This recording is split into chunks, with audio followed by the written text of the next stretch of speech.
You're listening to the Winsight Podcast Network.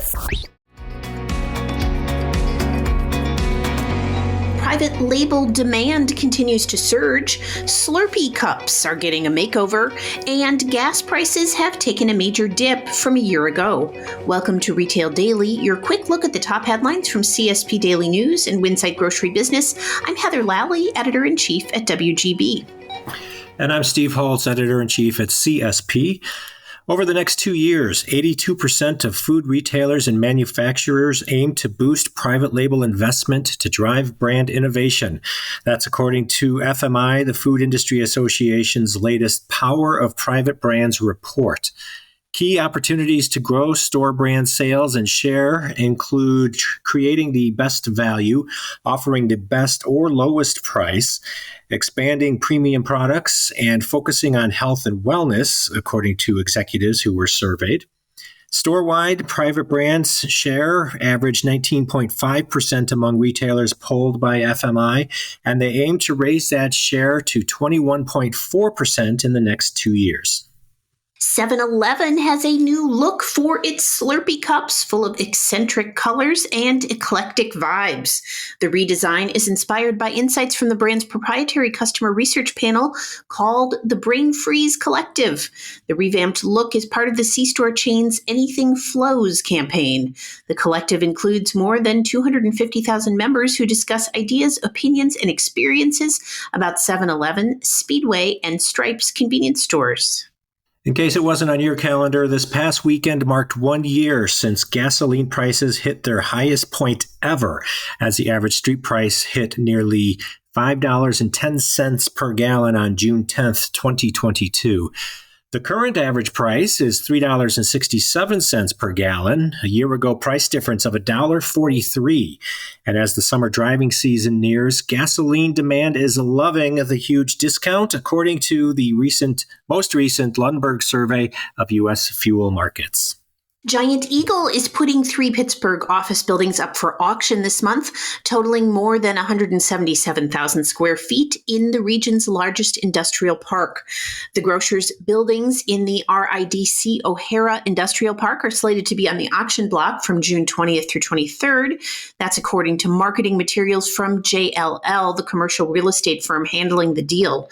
Giant Eagle did not immediately respond to a WGB request to comment on the sale, but local media has reported that the retailer has moved to a work-from-home model since the pandemic began. British American Tobacco has announced a cigarette list price increase set to take effect the first week of July. This follows Altria's 15-cent per pack increase effective April 23rd. BAT's last price increase was announced in December, ranging from 15 to 38 cents per pack across several brands and effective January 2nd, according to Goldman Sachs in New York. Artificial intelligence is on the minds of grocery retailers. Grocery Dopio's May Digital Grocery Performance Scorecard revealed. Of grocers polled, 74% are actively seeking new AI capabilities, and 83% acknowledged having discussed ChatGPT at senior level meetings. Still, just 7% have invested in net new AI functionality, and only 11% expect AI to significantly impact staffing within the next 24 months. Meal kit company Blue Apron has finalized its $50 million sale to Fresh Realm, saying it paid off its debt and is planning further layoffs as it becomes an asset-light company with the goal of becoming profitable.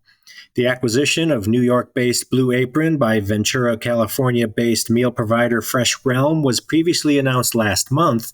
Under the terms of the transaction, Blue Apron transferred its operational infrastructure to Fresh Realm, including fulfillment centers, equipment, know-how, and related personnel.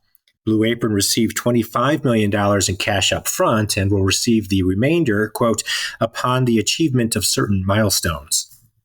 15 convenience store and fuel industry companies are among the companies on Fortune magazine's 2023 Fortune 500 list. The 69th annual list ranks the largest corporations in the United States by revenue for the 2022 fiscal year. Among the convenience retailers on the list are Global Partners, Casey's General Stores, Travel Centers of America, and Arco Corporation. The list also includes several major oil companies, Pilot Co. majority owner Berkshire Hathaway, and C-store distributor Performance Food Group.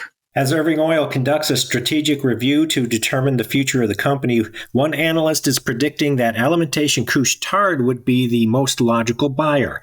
Both companies' retail networks span both Canada and the United States, although there is overlap between Couche-Tard and Irving Oil's Eastern Canada network that might require some divestitures. Michael Van Elst of TD Securities says the combination would make good business sense. Quick Trip is giving back to the Atlanta community by sponsoring the Atlanta Hawks 2023 Community Court Tour. Starting Tuesday, the tour will bring NBA players and alumni to area day camps this summer. The C-store chain also will provide fuel rewards to Hawks fans if the team wins its first home game this fall. Associated Wholesale Grocers has named Derek Jones as Executive Vice President of Division Operations, the Kansas City-based distributor announced on Monday.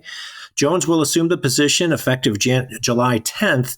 He will report to company president Dan Funk and will lead all operational functions to include divisions, corporate distribution, sales, support, and services. National CPG brands are looking to retail spaces to drive more brand loyalty. Sovos Brands, a CPG collector that includes Rouse Homemade, last weekend brought its 2,400 square foot pop-up The Saucery Marketplace to Michigan Avenue in Chicago. Vienna Beef announced last Tuesday plans to redevelop its former Windy City factory into Vienna Beef Plaza. The $20 million investment of the reimagined space will feature a restaurant, outdoor plaza, retailers, and Vienna Beef office space. And our tasty kicker, a new study by Alpha Diver and the Food Institute reveals that Reese's, Lay's, and Hershey's are among the top snacking brands based on psychological measurements for the top 50 snacks. This takes into account consumer behavior, trajectory, and emotional response while purchasing snacks.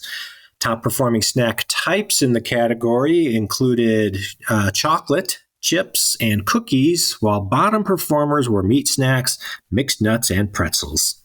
And that'll do it for today's episode of Retail Daily. Subscribe on Apple Podcasts, Spotify, and more for your daily dose of retail news. For more on these stories, visit CSP Daily News or WinsightGroceryBusiness.com. I'm Heather Lally. And I'm Steve Holtz. Have a great day.